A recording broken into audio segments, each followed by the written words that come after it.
All right, welcome to week 6. And in this week, we're going to continue our discussion on resources as they relate to leadership. Uh, this is week 6 for organizational leadership and management for school leaders. You are a leader, and you are a leader that's positioning yourself to lead others and lead a school or a school district. I want to bring to your attention now, as we think about the big idea that Aaron McCoy just went over with you all. The guiding question as we launch into the Page Amendment is, how do the terms listed below, how are they connected to school finance? Adequacy, equity, equality.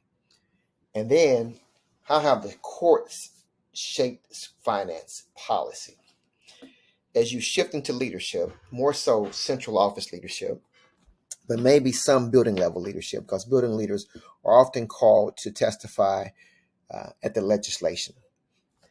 And yes, the legislators make decisions that directly impact schools, which is no surprise to you all.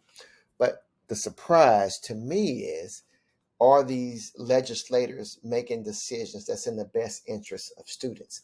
How connected are the legislators to schools? More importantly, how are they connected to students and the community?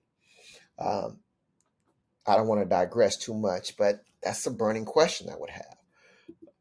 So, when we think about the political frame, this is a slide from week 4. This slide says that leaders who use a political approach to facilitate change focus on the political realities that exist within and outside organizations.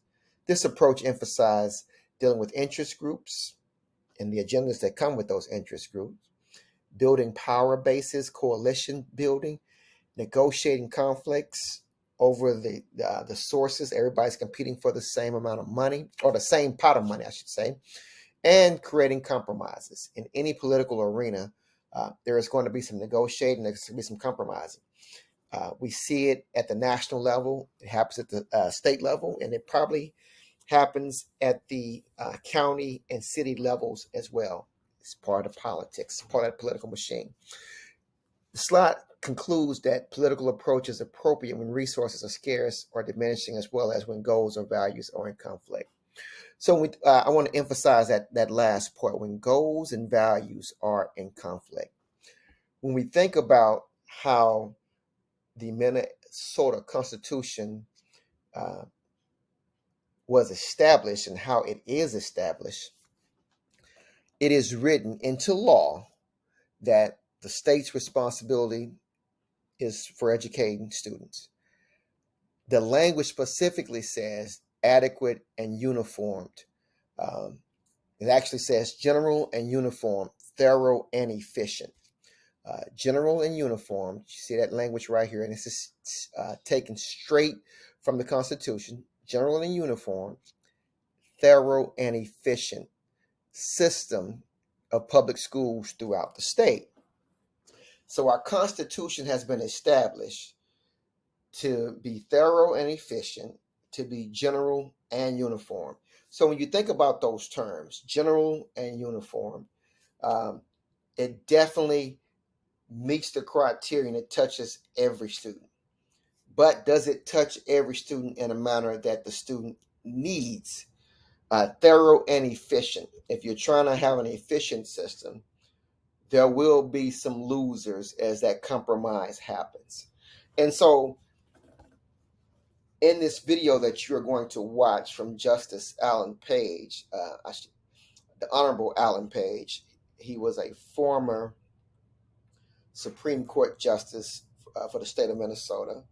Uh, he's more known for his time in the NFL with the Minnesota Vikings, but he is a philanthropist. He is a political advocate, and he's currently advocating to change the Minnesota Constitution.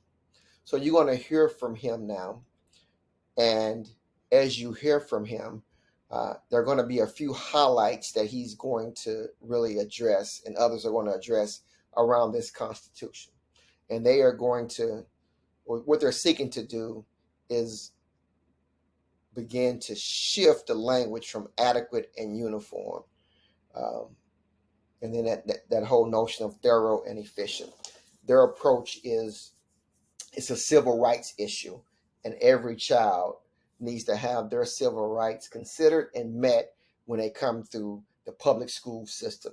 So enjoy the video, and after the video, we're going to put you in small groups, and in small groups, you will unpack um, what you heard from the video, and then make a connection to adequacy, equity, and equality. So I hope you enjoy the video and have a rich discussion regarding the Page Amendment.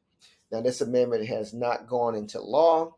It actually started pre-COVID, kind of lost some traction during COVID, but they're still advocating, they're still fighting. So enjoy the video.